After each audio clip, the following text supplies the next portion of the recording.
Muy buenas noches, estimados amigos. Rodrigo Gómez de la Torre les saluda en un nuevo programa de Poniendo las Barbas en Remojo con el apoyo de Tiempo Real. El día de hoy estaremos con el ingeniero Jorge Luis Hidalgo, quien nos acompaña desde algún punto remoto en el Ecuador, donde está haciendo sus trabajos en temas energéticos, donde está buscando espacios para energías más limpias.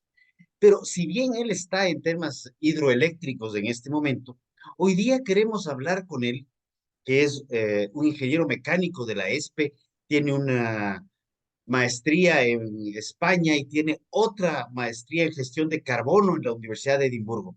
Queremos hablar con él precisamente de esto, de la parte carbono, de la parte gestión cambio climático y algo que ha sonado mucho en estos días, los famosos mecheros de la Amazonía, que curiosamente vienen sonando desde hace un par de décadas o más de un par de décadas atrás, de por qué están quemando gas en la Amazonía y por qué no lo aprovechamos. ¿Qué es el gas natural? ¿Qué es el gas licuado de petróleo? ¿Qué deberíamos hacer? Jorge Luis, qué grato tenerte. Gracias por tu tiempo, gracias por el espacio que nos estás brindando y bienvenido. Hola Rodrigo, gracias por el espacio en tu importante programa de Poniendo las Barbas en Remojo. Eh, a ti te conozco, hemos compartido muchos criterios, tienes mi absoluto respeto, Rodrigo, y estoy encantado.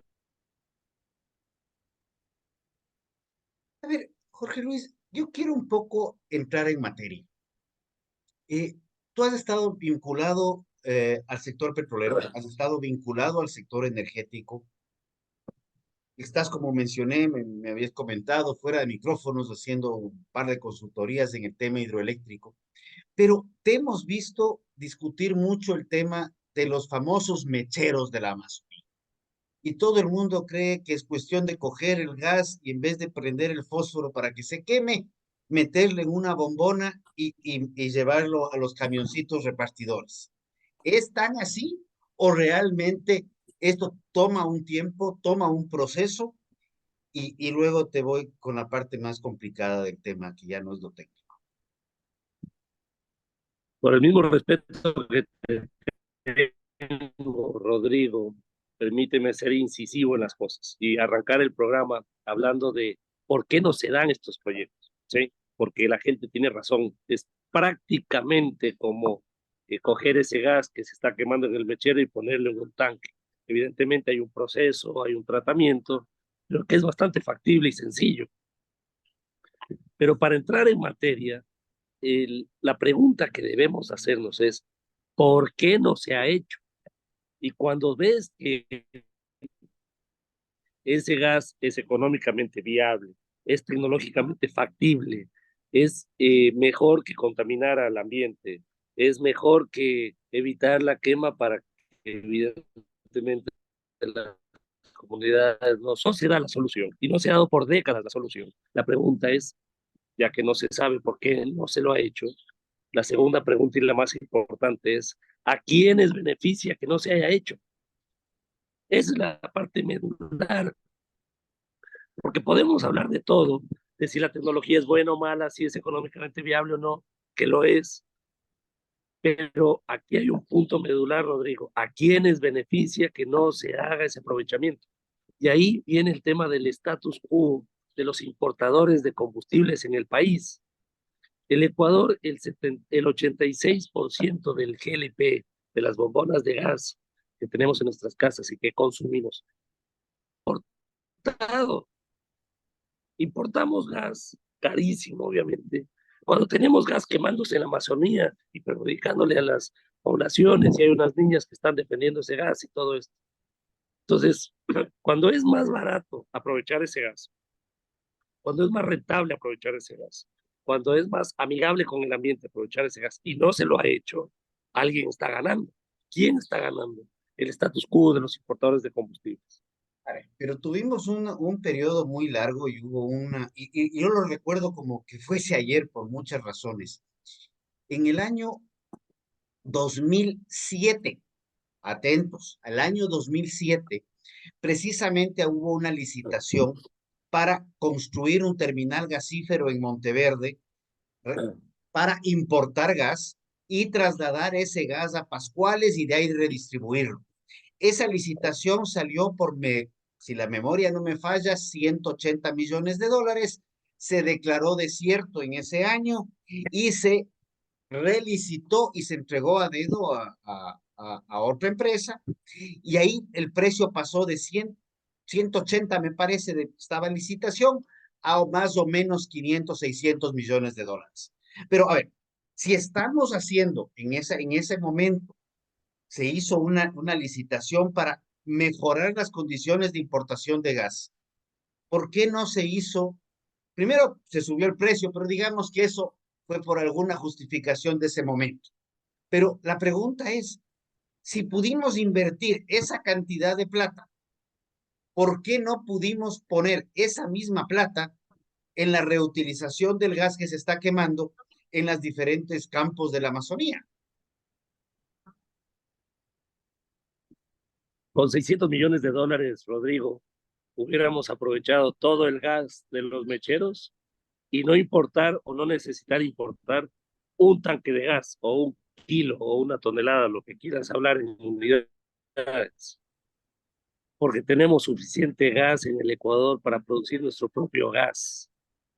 Y con esos 600 millones de dólares podríamos haber evitado que, por ejemplo, hace 2 años importamos casi 1.000 millones de dólares en GLP y el año pasado 680, 700 millones de dólares. Menos, sino porque bajó el precio nomás.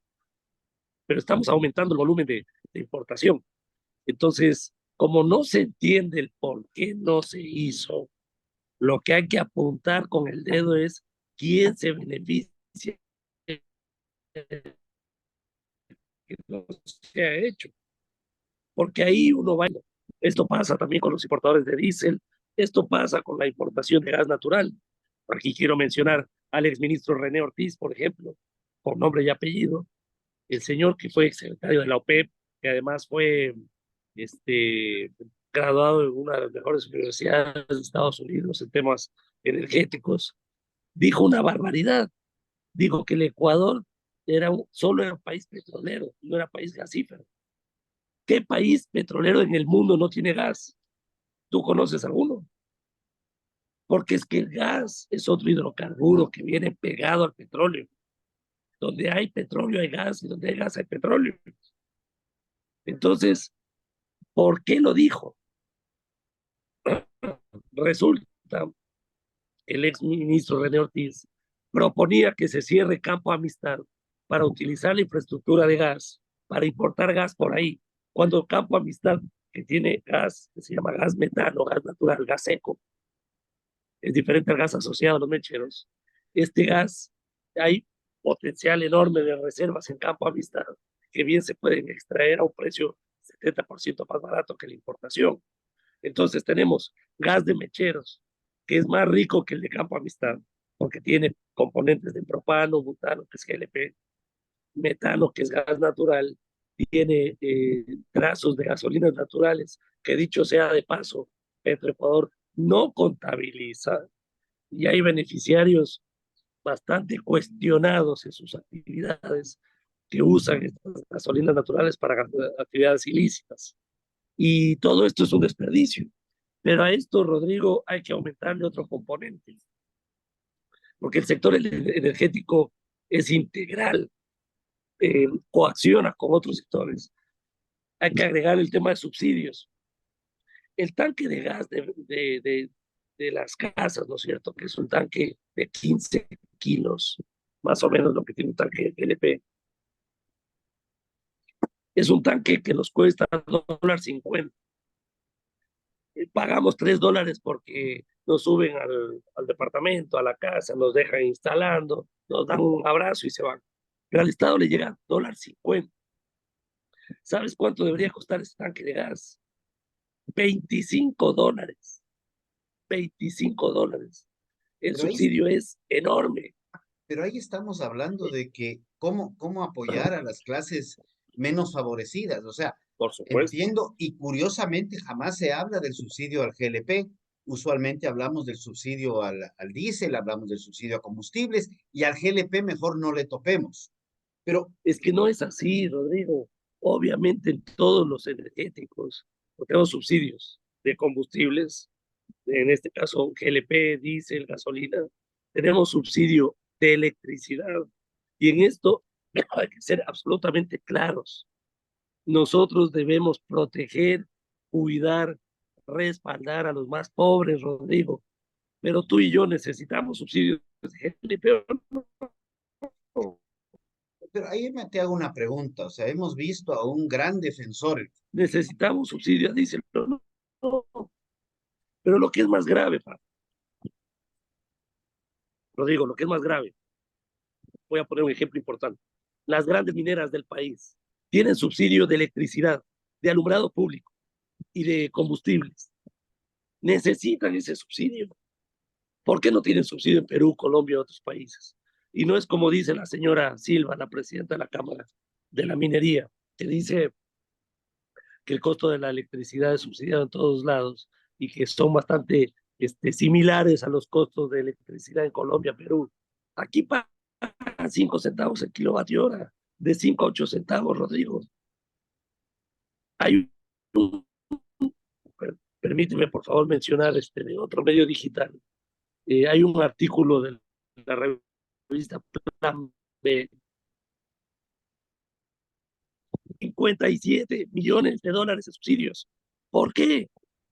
Tenemos, yo siempre hablo de esto, Rodrigo, que es importante. Tenemos el síndrome de Estocolmo, doble además. El síndrome de Estocolmo es cuando te enamoras de tu secuestrador y nosotros tenemos dos secuestradores. Los subsidios, porque todos defendemos los subsidios. A ti te consta cómo han defendido los subsidios eléctricos para los industriales, que fue eliminado hace poco. Y tenemos ese enamoramiento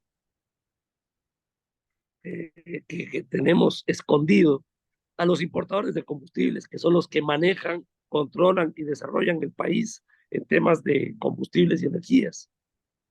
Pero Entonces, eso, pero a ver, para yo ahí, nombrarte ejemplos, para que la ciudadanía nos comente. pero ahí estamos hablando Sí, de un tema interesante. O sea, se habló de una década en la cual teóricamente este tipo de situaciones de la época, perdón, que voy a topar en un tema que no es que me agrada mencionarlo, pero que en la época neoliberal eso se consolidó. Pero estamos hablando que la década del gobierno, que más bien tenía una tendencia de izquierda, según declaraba muy fuerte, todo, se, todo pasó exactamente igual o peor aún. Se consolidaron todos estos procedimientos de algo que estamos de acuerdo que es malo. Personalmente, y esto sí lo hablo a título personal, yo no comparto los subsidios. ¿Por qué? Porque el subsidio es una plata que los gobiernos te entregan o asumen para que tú no gastes como ciudadano más. Pero toda esa exacto. plata que el gobierno asume le está cobrando al ciudadano a través de impuestos, a través de tasas, a través de cualquier otro mecanismo. O sea, no es que el ciudadano no paga, el ciudadano paga de otra forma, pero no deja de pagar. Y aquí tú estás hablando de algo que es muy serio, que atrás de los subsidios hay unas mafias de corrupción, donde el público y el privado van a estar inmiscuidos de una forma u otra. Y eso yo creo que hay que ponerlo, poner el dedo en la llaga y decirlo abiertamente. Entonces, claro, no Rodrigo, es que uno defiende subsidios, es que mucha gente defiende subsidios en todo lado. Tan es así que se le adjudica el problema de los subsidios al octubre negro de 2019 y no estaban pero ahí las si, por grandes ejemplo, hasta el empresas. mismo el señor Isa dijo focalicemos subsidios y vamos, por ejemplo, a la eliminación de subsidios a los que más tienen, como la minería, la pesca artesanal, los atuneros, etcétera. Y ahí el presidente Lazo dijo no. Además, digamos, eh, yo entiendo la lógica de defender el subsidio para los más pobres, porque es evidente, ellos van a salir perjudicados. Pero vamos a los ejemplos, porque Ya. estas teorías de la conspiración, la gente puede decir, chuta, una teoría más y no funciona así. Vamos a los ejemplos. ¿Sabes cuántas veces ha salido la licitación de gas de mecheros? Tres. ¿Sabes cuántas veces se ha caído? Tres.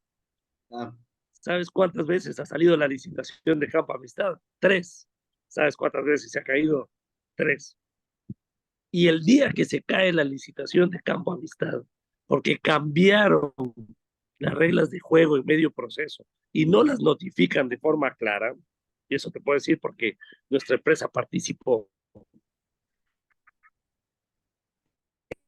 ese en esos mismos días, en esas mismas semanas, flexibilizaban, decían a los importadores, a todos, oiga, no me importa que usted tenga procesos judiciales en el mundo, aquí solo los vamos a dejar de invitar a que participen cuando tengan sentencias ejecutoriadas en el Ecuador de procesos suyos.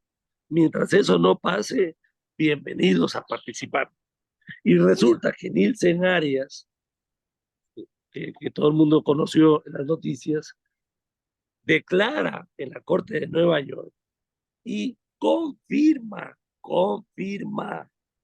que, por ejemplo, entre otras, una empresa que se llama Trafigura le dio sobornos, ¿sí? Esta misma empresa Trafigura, en este año, en este gobierno, ganó las últimas 5 licitaciones de exportación de crudo y de importación de derivados de combustibles. 5, habiendo confirmado que ha dado sobornos. Entonces, esto no es de izquierda o derecha, porque llevan más de 60 años de, de, de, de someter al país. Obviamente, no tengo de sobornos, de actuaciones poco éticas y tal. Y estos son los mismos boicoteadores de procesos de aprovechamientos energéticos nacionales. Y a esto hay que cargarle, como yo lo explicaba, el tema de subsidios. Y no se justifica cómo se mantienen estos subsidios. Mando unos pedidos al Ministerio de Energía de Información sobre por qué las 2 grandes mineras tienen subsidios eléctricos. Le dan información y con la información que tiene de finanzas y del Ministerio de Energía, confirma que hay unas, al menos hay unas incongruencias, o sea, hay unas informaciones que se cruzan diferentes entre los 2 ministerios. Y manda un pedido a Contraloría. Y le dice, señor Contralor, verifique si se está calculando bien este tema, porque las mineras cobran 5 centavos. Cuando el año pasado y este año le compramos a Colombia a 60 centavos el kilovatio hora. O sea, literalmente el país es lo que hacía. Y al sector residencial le venden de 9 a 68 centavos el kilovatio hora. O sea, en pocas palabras, el sector residencial termina financiando el subsidio del sector minero. ¿Te parece justo? Entonces esperamos a ver qué va a hacer el Contralor, qué van a hacer las autoridades para justamente empezar a un subsidio y es casi imposible sacarlo. A ver, los subsidios generalizados terminan siendo un costo para el Estado en términos transversales. La pregunta aquí, ok, el subsidio al diésel, y perdón que me vaya al transporte, pero el subsidio al diésel no debería ir al transportista, debería ir al pasajero. El subsidio, en el caso de la luz eléctrica, tú tienes un sistema en el cual el subsidio se apunta de acuerdo al consumo y hay tablas y regulaciones. Sobrepasas un grado de consumo y se cambian las tarifas, que tiene un sentido. En el caso del GLP, recuerdo de la época del gobierno del coronel Gutiérrez que se planteaban sistemas de cuántos tanques se podían comprar. Y recuerdo también, te hablo de hace tiempito atrás, que en las zonas de frontera cada familia consumía en promedio de 6 a 7 tanques mensuales, cuando en zonas no de frontera, más o menos el consumo de cada bombona de GLP es de 1 a 1,5. O sea, evidentemente no es que consumen más, sino que hay más aliciente al contrabando. Pero el momento que tú quitas subsidios, se arma un bochinche político. Pero por otro lado, cuando tú quitas subsidios, y yo sí creo que en el caso de la gasolina y el diésel, en el gobierno de Moreno, precisamente, se pusieron las franjas, que Lazo las retiró, Lazo más bien retira los subsidios, consolida y fija nuevamente precios de combustibles en el mes de octubre del 21, antes de tener el conflicto de junio del 22 con el señor Isa. Entonces, vemos que aquí sí hay un tema de que quienes quieren quitar subsidios son los malos de la película y quienes quieren poner más subsidios son los buenos. Pero resulta que los subsidios nos terminan afectando mucho más a todos, en lugar de focalizarlos Es que, o poner a quien corresponde. Rodrigo, tú mencionabas algo interesante. Tú decías, terminamos pagando todos el tema de subsidios, que es verdad, pero no solo porque nos cobran más impuestos, esto y el otro. Hay una cosa más grave, que es lo que no dejamos de pagar o invertir. Por ejemplo, no tenemos dinero para seguridad, no tenemos dinero para salud, no tenemos dinero para educación. Ese es el costo real de los subsidios. La ciudadanía a lo mejor no conoce. El año pasado en subsidios fueron más de 4.000 millones de dólares. Eso es más de lo que se invirtió en salud, educación o seguridad. Eso es el costo de los subsidios. Y Curiosamente, hay gente perdón que te que interrumpa, pero curiosamente 4.000 millones de no dólares es la última reforma en el tributaria. transporte.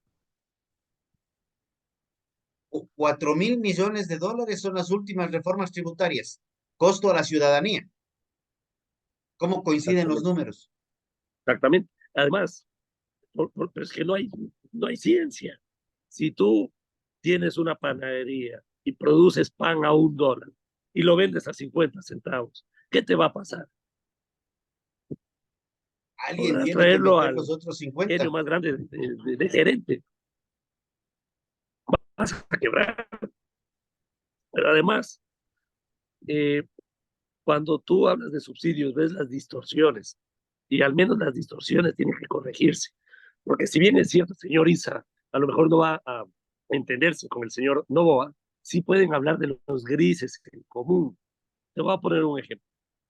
La minería, gran minería, va del punto A al punto B, que es va de la mina al puerto.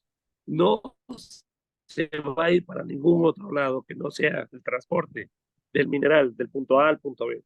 La gente dice que no se tope el diésel del transporte, pero ahí tienes un caso extraordinariamente sencillo para eliminar, por ejemplo, ese subsidio, porque simplemente le dices, oiga, usted puede cargar combustibles de sus más de 400 trailers diarios que utiliza, donde le dé la gana, pero cuando vaya del puerto, perdón, de la mina al puerto, yo le voy a hacer un cálculo de galones de diésel por tonelada y por cada tonelada que llega al puerto, yo le paso la factura o al transportista o a usted y me tiene que pagar el restante del subsidio que yo le estoy dando. A ver, Y se pero corrige. pero yo te digo algo, en el mundo llano, cuando tú consumes, bueno, no tan llano, pero cuando tú consumes más de 1.500 galones de diésel al mes, 1.500 galones de diésel al mes, que para un sector semi-industrializado no es mayor cantidad.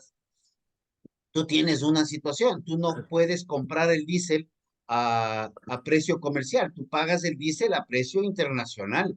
Y ahí hay una tabla que te la genera la Agencia de Regulación y Control de Hidrocarburos permanentemente. Y tú necesitas un permiso para la compra de diésel en tanques, en tanqueros, en demás. Y ahí se registra esto. Esto es un sistema que además está 100% cruzado con el Servicio de Rentas Internas, donde está monitoreado permanentemente. Entonces, tampoco es que tú puedes llegar en un tanquero, con, por más simpático que seas, y decir, véndame 10.000 galones de diésel, así porque sí. Y cuando te facturan y te registran contra la placa del vehículo, tú vas monitoreando, ok, el señor Jorge compró, el señor Rodrigo compró, aquí están las facturas por 2.000 galones. Si estás superando los 1.500, tú tienes que tener una serie de regulaciones y tienes otros precios. Entonces, eso también está regulado, pero regresamos a lo mismo. Sí, Tenemos regulaciones para que no se cumplan. pero Rodrigo, ahí justamente en este mismo artículo de Plan B, saca, sacan una foto. A ver, las empresas mineras dentro de su mina no tienen subsidio, en teoría. Así Entonces, es. digamos, las excavadoras, las volquetas, etcétera, que son las que remueven el material, se cargan sus combustibles dentro de la mina. Pero en este artículo de Plan B sacan una foto de, de una volqueta con sellos del idioma de esta empresa, que son internacionales, cargando combustibles en una estación de servicios afuera de la mina. Y entonces, ¿cómo se llama eso? ¿Por qué está afuera? Y obviamente, ¿qué estación de servicios vende precio sin subsidio? Todas venden con subsidio. Entonces, ese jueguito donde nos amenazan porque dan regalías y que pagan impuestos, que además es su obligación, cuando uno dice, bueno, nos pagaron, por ejemplo, creo que habían pagado como 17 millones de dólares en regalías. Qué bueno que paguen regalías, es bueno para el Estado. Pero resulta que el país, en cambio, les devuelve 57 millones de dólares en subsidios, tres veces más de lo que pagan en regalías. Entonces, no hay IVA que alcance. Se puede subir el IVA al 20%, se puede subir toda clase de impuestos. Mientras no se pare el desangre energético en este país, no se va a solucionar. Y la segunda cosa, el país debe comprender, Rodrigo, que tenemos que hacer un plan de seguridad energética nacional. Esto es aumentar nuestra producción eléctrica nacional, aprovechar gas de mecheros, impulsar gas natural, que además también el gas de mecheros tiene metano, que es gas natural, generar mayor refinación energética, porque el peor enemigo de los importadores de combustibles es que mejoremos nuestra posición interna de desarrollo de aprovechamiento energético nacional.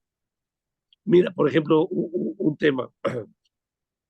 El mismo día que declaran desierta la licitación de Campo Amistad, yo subí en mi cuenta de X una foto de la fila de tanqueros con diésel importado que estaban parqueados en la Termogas Machala, que es la que debería tener gas para producir electricidad y que le están poniendo diésel importado para generación eléctrica. Es obvio que en esta fiesta, en este festín energético que tenemos en el país, el único que gana, que ha ganado, es el importador de combustibles. Te quiero hacer una pregunta. El Ecuador tiene libre importación de combustibles, ¿ya? Pero las empresas están importando combustibles o todo se importa a través del Estado.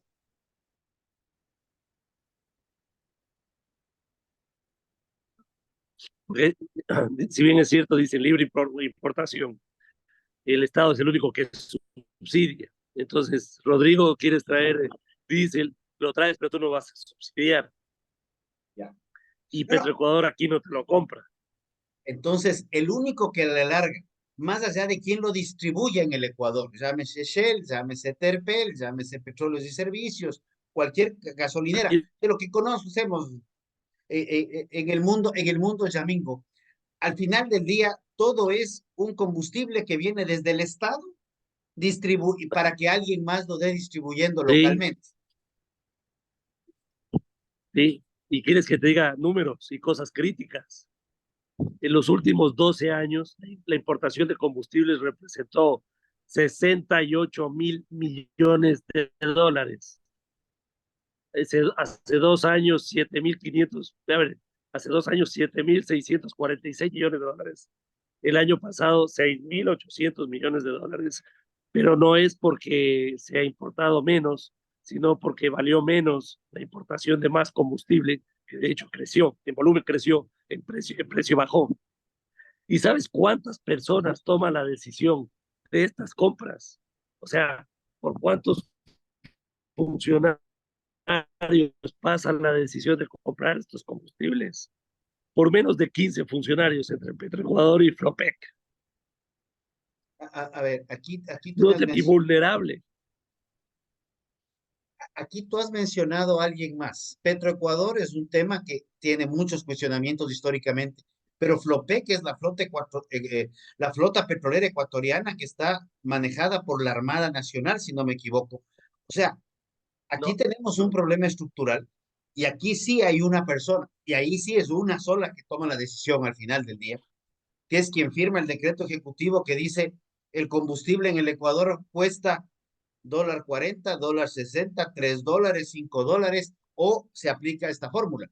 Y esa persona es el presidente de la República. O sea, aquí sí tenemos un problema estructural que sí está en manos de la presidencia de la República tomar la decisión de parar, y me agrada muchísimo la terminología tuya, parar el desangre energético nacional. es que si todos nos unimos, primero a cuestionar y prender los reflectores a esto,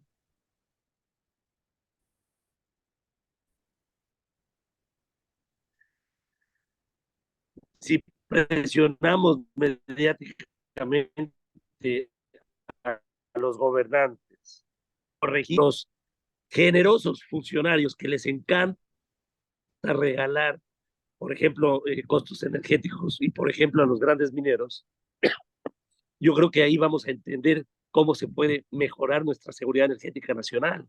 Por eso es que parecería muy disperso, fíjate que te he dicho, de subsidios, de minería, de importación de combustibles, de gas, de mecheros. Parecería que no está interconectado. Parecería que son cosas eh, mal administradas, cuenta que están totalmente integradas y que protegen a un solo sector, que es al de importadores de combustibles. Mira un ejemplo sencillo al respecto. Tú sí sabes que en la refinería de Shushufin existe una planta de tratamiento de gas de mecheros desde 1985 y le saca GLP.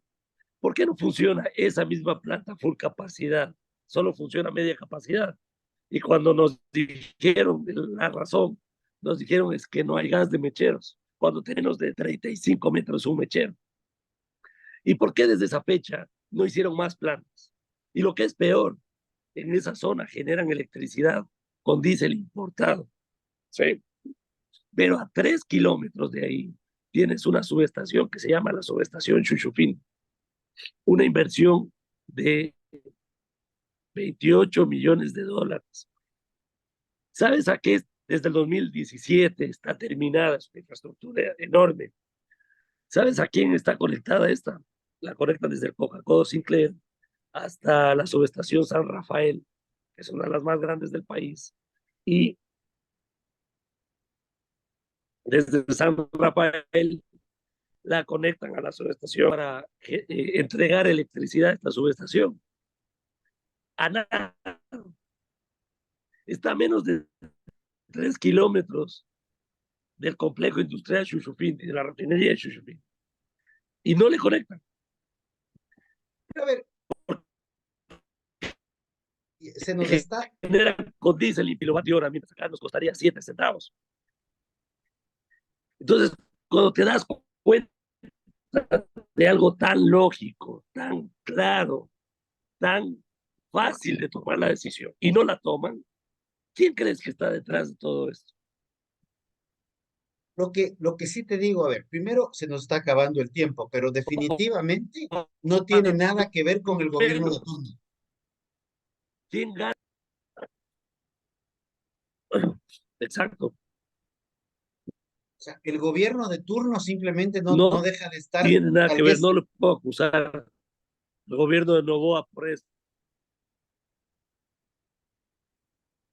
o sea, lo que a mí me Esto queda lleva como, décadas, Rodrigo. lo que a mí me queda como conclusión es que necesitamos un proceso brusco, tal vez, de eliminación de subsidios y focalización en ese orden para ver quiénes realmente requieren el subsidio y quiénes no lo requieren.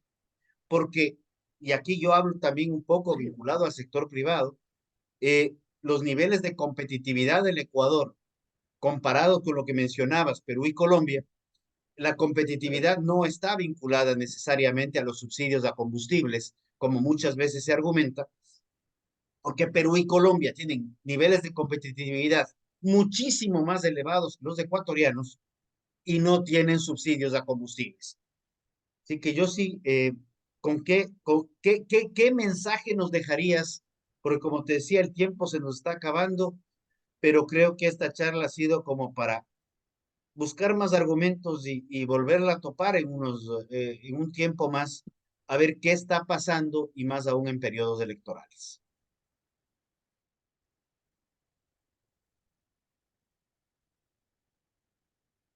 Rodrigo, mira, eh, si los subsidios generarían desarrollo, ya seríamos Singapur.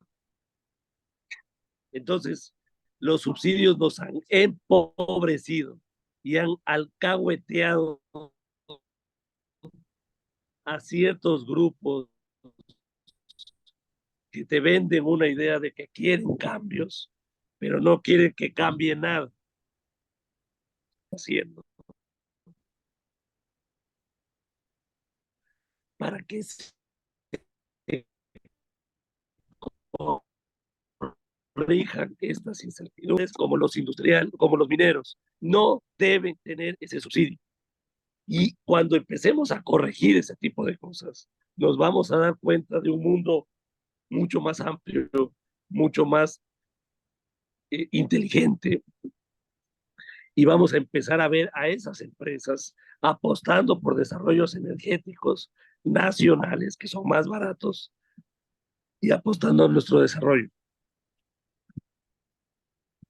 Jorge, me quedo con estas últimas palabras tuyas. Creo que el mensaje es claro. Defender lo propio es importante, pero con transparencia y honestidad, fundamentalmente. Y dejémonos de defender subsidios que, a diferencia de permitirnos el desarrollo, nos han empobrecido cada vez más. Muchísimas gracias por tu tiempo. Por supuesto.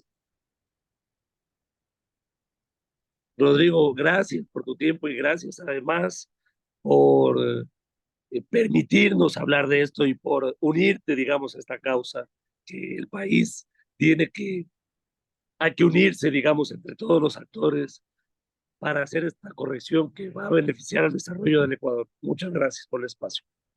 Gracias a ti. Un fuerte abrazo y, estimados amigos, un saludo a todos, algo para reflexionar. Políticamente incorrecto, definitivamente, no nos agrada a muchos, pero hay que hablarlo y hay que decir, poniendo las barbas del remojo en un nuevo capítulo. Un fuerte abrazo.